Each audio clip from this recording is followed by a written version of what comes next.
Behind every great marketing strategy is great marketing data. Let your data lead. Visit the page to learn more. Hi, everyone. Welcome to Ad Age Remotely.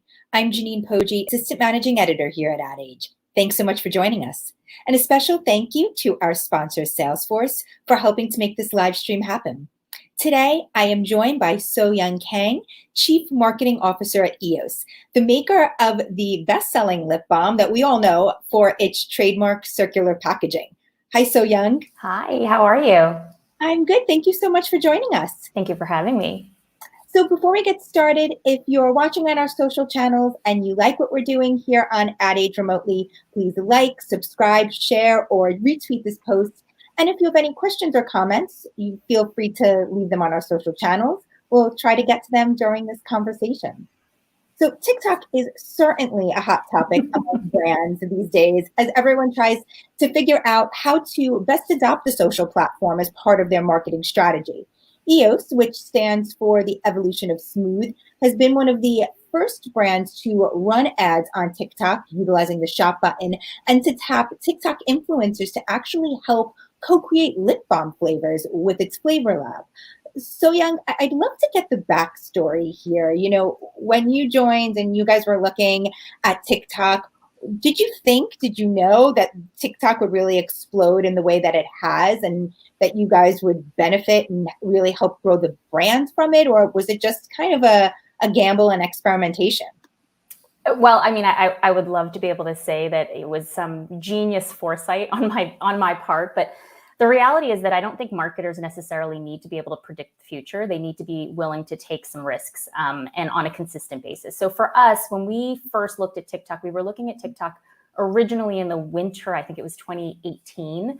And we knew that we wanted to experiment on the platform, especially because we have a younger audience. We knew that our audience was really primed to be within that demographic back then. Obviously, since then, the audience has grown tremendously, and now TikTok is a very diverse place in terms of being able to reach a lot of different types of demographics. But at the time, we knew that we wanted to experiment. And so in the fall of 2019, we initiated our first ever TikTok campaign with the shopping button and sort of like at the time, their commerce capabilities. And we really counted it as part of our experimental marketing budget, which we always reserve a certain amount of our marketing budget to experiment with new and emerging platforms. They may be emerging in the marketplace, or they might just be new to us.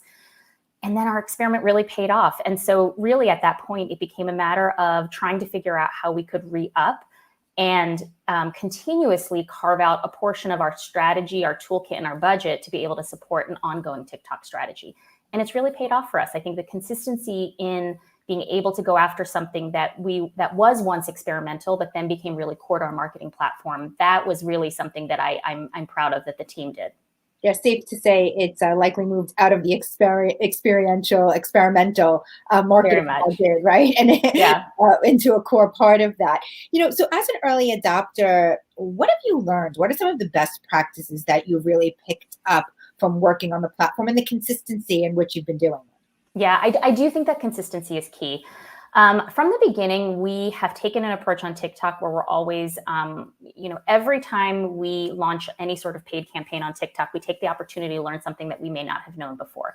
So whether it's through content strategy, whether it's through the way that we are combining influencers with our paid strategy, whether it's even on our own organic content and trying to figure out how we can leverage and grow our own following on TikTok.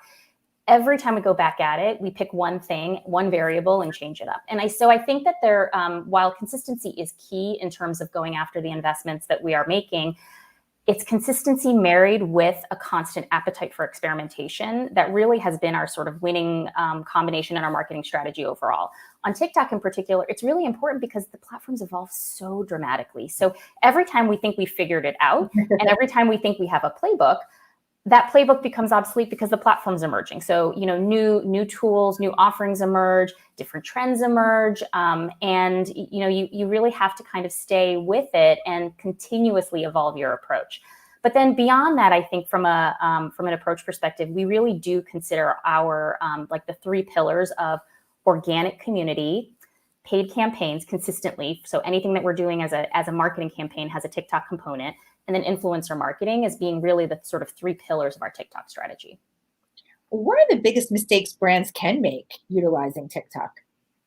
I think that brands that approach TikTok as being an extension of some of the core brand campaign without really thinking about how unique the environment is in terms of the type of content that you need to put out there. It has to be way more like natural and authentic, and in some cases messy and brave and goofy. So whether it's the content piece of things, whether it's letting go a little bit and allowing your influencers to really help to evolve your strategy and not being so tightly holding onto a brief. I think there are a lot of ways that the ecosystem is really different from other aspects of the of your marketing platform, and you really have to respect and understand how you're going to tailor your approach for TikTok versus other platforms. Yeah, I think we have an example here of a recent TikTok influencer campaign. You mentioned the messy and kind of just embracing it. What have you learned in terms of the types of content on TikTok that really have resonated with your consumers, ones that they're gravitating towards, they're liking? And I mean, ultimately, end of the day, this is about driving people to purchase EOS products. Yeah, I mean, it's a great question because I feel like I'm learning every day, which is part of what makes my job fun. But this campaign in particular just launched basically in the last week. We are partnering with a number of different creators who are very, very different from comedy, comedy skits like the one that you just saw, and I encourage everyone to go and check it out. You can look up hashtag EOS Vaginastics if you'd like to look up this campaign. But then we also have literal gymnasts, and we have varying degrees of folks who are creating their content. And I think that the number one thing is to allow creators to create the content that they know is going to resonate with their audiences. Because the whole point of being on a platform like TikTok, which has a very, very wide and diverse set of creative approaches, is to tap into those creators and then kind of like let them do what they're really good at. Frankly, they're way better at it than I am. And so in this case, this latest campaign, we really had a very, very open brief. The strategy is, or the overall objective is for us to reach audiences and help them to understand why EOS Shave Cream is really great for shaving, your private parts. And so we have all different folks expressing kind of that central theme, but in very, very different ways, and allowing creators that very, very long or very wide brief allows for them to create content that's really going to resonate. How are you finding your creators? Where are you searching, and how are you deciding what creators are right for the EOS brand? Well, I think it's really important if you're going to be on a platform like TikTok, you really have to not only respect it, but be engaged in it like yourself. And so many of the creators that we do engage with are folks who are like kind of known to us because we are addicted to TikTok ourselves, myself, the rest of my team.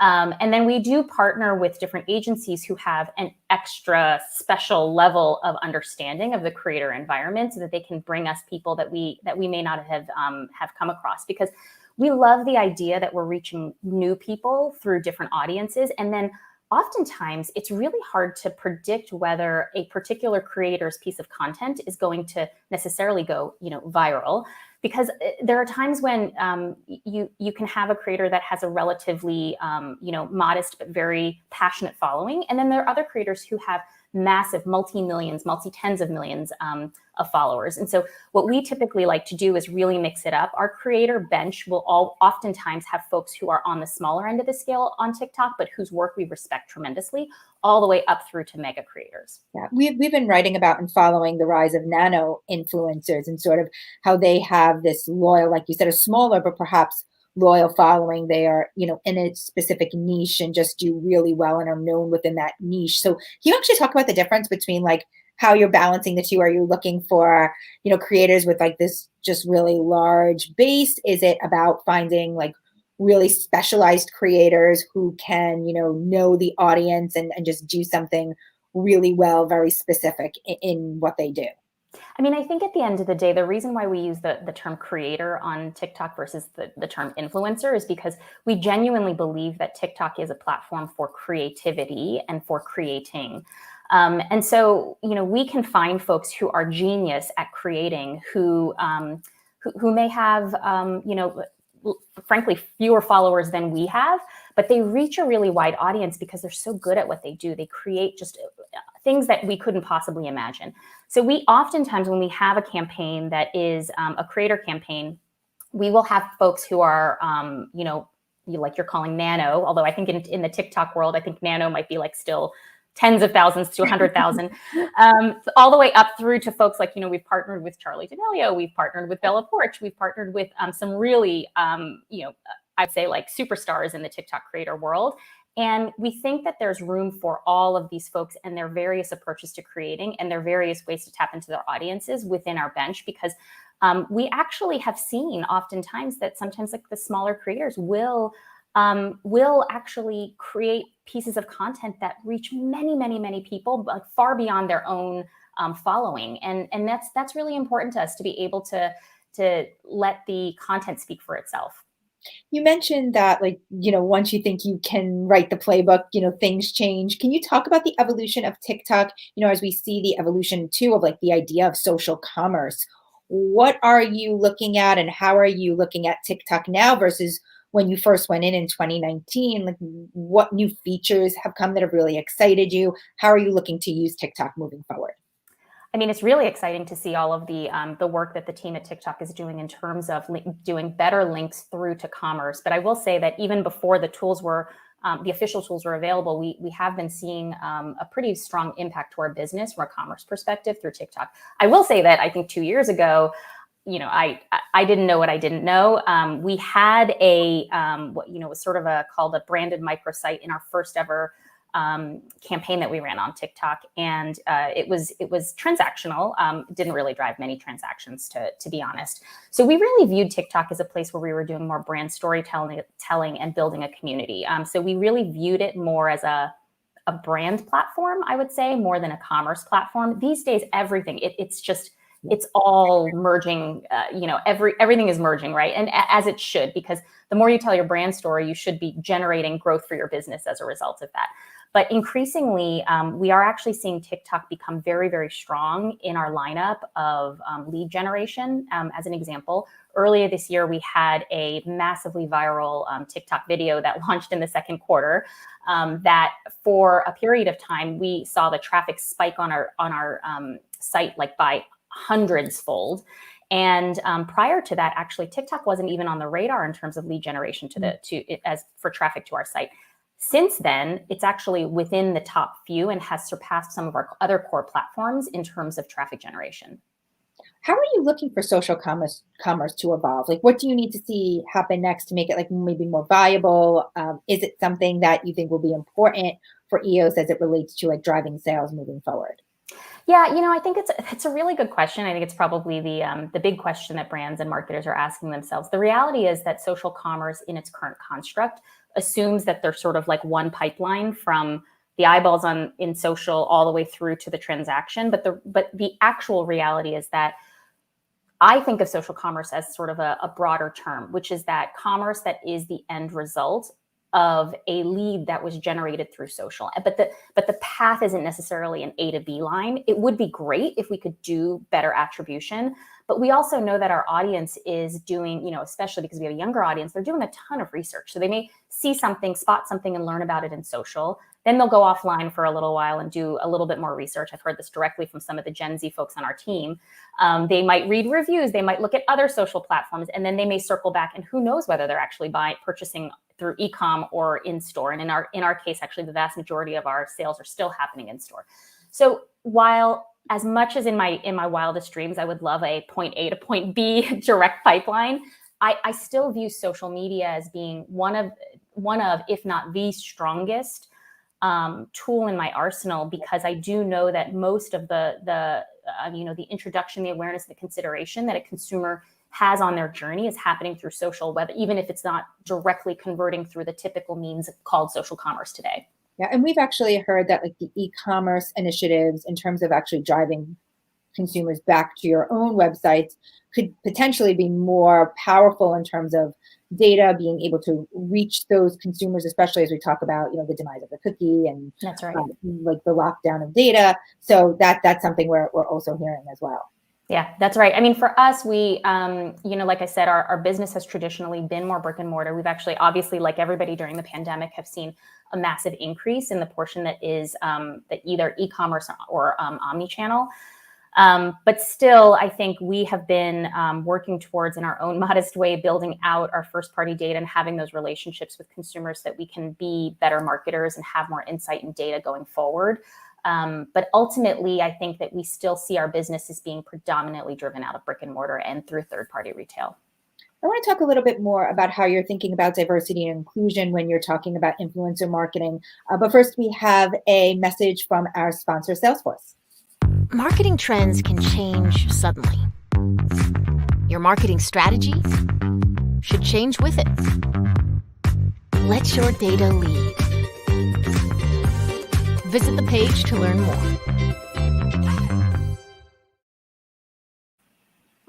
I'm Janine Poggi here with Eos's Chief Marketing Officer, Soyoung Kang. Remember, if you have any questions or comments, feel free to leave them on our social channels.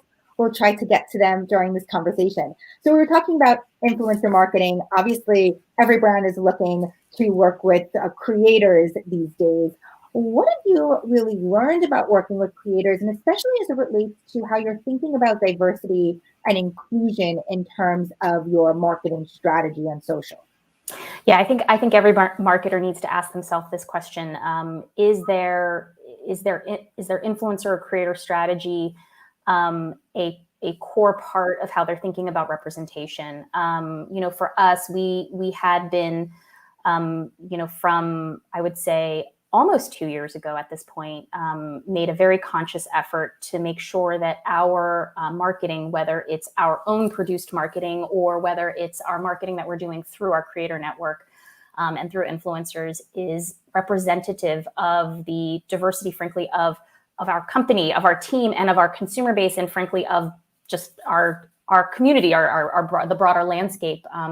So we, close to 2 years ago, had put a stake in the ground and kind of just said, look, we need to do better. And historically, maybe we haven't had the kind of track record that we think we should have. And so going forward, we put a goal in place. We said, you know what, from now on, no matter what the platform is or what the channel is, in terms of representation, we want to have 50% diverse representation. We want to have a third of our representation be Black. And this was really important. It was such an important part of our team, really feeling that we needed to do more to live our values and make sure that the stories that we were telling were living our values. And so I'm really proud of the work that the team has done. The tools haven't always, frankly, been there for us to be able to achieve that. And so a lot of what they had to do was really sort of forcing the conversations and in some cases kind of manually scraping through and making sure that we were holding to our goals. And I'm really proud that the team has been able to achieve stronger than the goals. They've actually exceeded our goals consistently over time since we put that goal in place.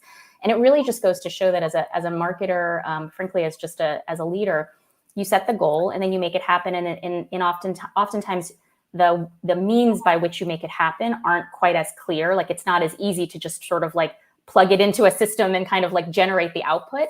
But if you have a really clear goal that you're really sticking to, the rest of the ecosystem will just sort of fall in line. And at this point now, we've had this close to 2-year track record, and I'm really proud of the team for being able to achieve that.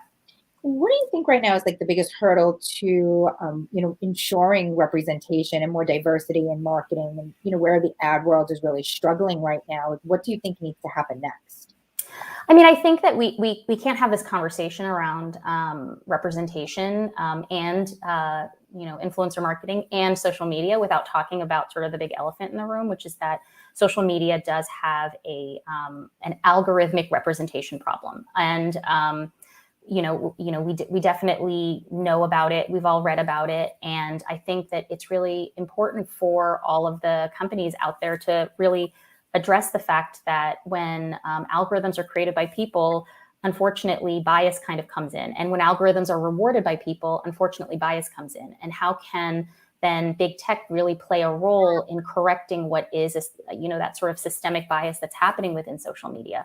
And it's such an important thing now more than ever, as you have entire generations of folks who are growing up influenced by social media, and then believing like that the stream of the imagery, the videos, the content that they're seeing is representative of the broader world. So I think that we can all, as marketers, like really be part of this conversation and be part of the change that will, I think, inevitably have to happen. I want to switch gears a bit, talking about TikTok to Facebook. How are you looking at Facebook amid the issues around misinformation and the report that claims Instagram is harming teenagers' health? Yeah, I mean, it's very sobering, and it's very much related to my my last comment in terms of I think that marketers have to be part of the change that is inevitably going to be coming. I think for our part, up until now, really our part has been about ensuring that we as a brand, when we are on these platforms, are showing a more representative set of people who are not contributing to the types of things that you're talking about in terms of being harmful for young people. And that has actually been something, in addition to the racial diversity that we had put into play. We had actually put firm guidelines that any of our partners must adhere to, that include other types of diversity, whether it's like body positivity, things that really impact directly what, as a brand, we are putting out there into the world and what people are absorbing in. I think ultimately, it's really, I think the latest events with Facebook are going to call into question whether marketers are going to have to take a really hard look at their own strategies and evaluate whether they need to make shifts. Will you guys be evaluating how you work with Facebook or any other platform for that matter moving forward? We do. We actually evaluate it all the time, and then we make the call based on how we feel our marketing approach is living or not living our values. And so in this case, I would say, I really had a lot of admiration even for some of the brands that, last year kind of took a step forward in terms of, there were a lot of brands that took a Facebook break. We'll take a look at that. We're always thinking about it. We're all in full transparency. We haven't made any decisions, but we will discuss it as a team and ensure that we're doing what we believe is right for us as a brand. Right. Maybe on a little bit happier note, as you're looking at these different platforms and you're talking about experimentation and how you need to just take risks. So what is the next risk? What could potentially be the next TikTok that, EOS is looking to experiment with? Well, I think it's like a really great question. And like I said from the beginning, I didn't know that TikTok would be the next TikTok, to be totally honest. And so I, as a marketer, I oftentimes have this sort of, based on sort of like what you read out in the world, a sense of FOMO, not gonna lie. So I'll have a sense of FOMO. I'll read all about the next new hot trending thing. And I'll think oh my God, we need to do that. But then I'll kind of actually realize I need to hold myself back a little bit, because the reality is that we just also talked about how consistency and knowing what works for you is oftentimes incredibly valuable too. And so the way that I like to think about next and new is what's next and new for my brand. It doesn't have to be next and new to the world, because the reality is that, as a brand marketer, I'm just looking to continually increment and grow my audience. It doesn't necessarily have to mean that I'm, doing something that's never been done by anybody before. It just means that it has to be new to me. And then I always have to leave room, time, space, people, budget for testing and learning and experimentation, so that I am creating a safe space for us to take risks. And some of those risks will fail and some of those risks will succeed. And in the case of TikTok, it was a huge success and it really paid off. So as long as I make sure that every time I'm thinking about marketing strategy, that we leave and we carve out space to play and space to learn, I think that the next platforms will always continually evolve our mix. So I think that's what marketers really need to ask themselves. It's not about what's hot and new to the world. It's what is new for you. And then how do you carve out and create the space for you to continue to learn as a marketer? Will EOS experiment with NFTs, or are there opportunities to play in the metaverse? I definitely think that there's opportunity to play in the metaverse. If I think really about what the metaverse is, it's sort of a natural evolution to what started with digital disruption. I mean, there are entire, like I said, generations of people who are growing up pretty much living their lives in the metaverse anyway already. And so I think that it is for any brand that's thinking about digital engagement and storytelling, I do believe that that is sort of the next push forward in the next generation of marketing. How about how you're thinking about like data, the demise of the third party cookie, lockdowns around data? How is this forcing at all EOS to think differently about how you're targeting and trying to reach consumers? So for us, as I mentioned before, because we are still the vast majority of our transactions are actually happening offline. And so it's a very complicated question because while we have seen a tremendous triple-digit growth in our e-commerce, proportion of our sales, the reality is that most consumers are still engaging with our product in the real world and offline in a way that is hard for us to access that data. So to the extent that we can, we are augmenting our own first-party data. And certainly that's, in the same way that our e-commerce has grown tremendously, that our first-party data has also benefited from growing tremendously. It's still a smaller subset than we would like to be able to harness the true power of data. And so it's a tricky one for a brand like ours that is predominantly brick and mortar. We are doing whatever we can to leverage our social media strength to be able to then connect that back to our first party data, but it's still definitely not as far along as I would like to see it. It's only October 4th, but it feels like the holidays are already in high gear. Oh, yeah. How are you thinking about holiday marketing? How are you thinking about the creative moving into the holidays? Yeah, it definitely feels like the holidays. I think I had my first pumpkin spice latte while it was like 100 degrees outside. So it definitely feels like fall and winter is here. We originally started to think about this earlier on this year, thinking about holiday as being, this is going to be the holiday when people actually truly can get back together. Notwithstanding sort of the uncertain environment with COVID still, I think that the path towards being with your friends and family is certainly much stronger and much more clear this holiday than it was last holiday before we had things like, vaccines. So our holiday storytelling is really all about the sort of the joy and the warmth of being back together again. And then in the case of EOS as being a part of it, we actually, as a brand, spiked tremendously relative to our competitive set on giftability. And so EOS really becomes the perfect gift to be able to celebrate the holidays with your friends and family. So but the overarching emotional space that we're really tackling and tapping into is this, like, finally we get to be back together again with our loved ones, which I think is something that really resonates with me personally. And then our team has really found a lot of different ways to kind of take that story forward. So are you thinking tone like more sentimental, more serious, or are you still going to go for the comedic push? It's more warm, I would say. I would say that there is a warmth to how we're doing storytelling. I think that comedy and just laughing at ourselves to some extent is always a part of it's a part of our brand and how we have evolved over the course of the years. And it certainly is working with our core audience.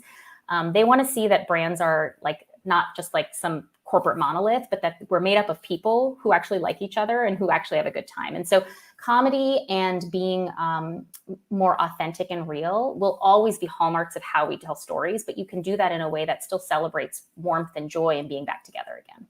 So I can't let you go without asking, what is, or do you have a favorite TikTok dance challenge? What are you doing on TikTok? As you said, you're a fan personally. I am, but most of the things that I love to do, I am like completely like inept at doing. So I can't even tell you, I can't believe I'm saying this out loud to everybody, but like I have tried every dance challenge in front of my bathroom mirror and I am so bad at them. So I think that like there have been like maybe 1 or 2 out of a dozen that I've actually succeeded at, and they were like the most basic ones. So I've relegated myself to being an enthusiastic viewer of the content versus a creator myself. And I think that the world needs me to stay as a viewer, not a creator. One day I'm going to need to see some of your TikTok dances. Soyoung, thank you so much for joining us. It was great to have you on. Thank you so much. Thank you to our sponsor, Salesforce. And as always, thank you to our Ad Age crew. Arabella Breck, Alfred Mascaroni, and Anna Sakula for making this live stream happen. We have a great slate of marketing, agency, media, and tech leaders joining us on Remotely in the coming weeks. Check out adage.com/remotely for updates. Thanks for joining us.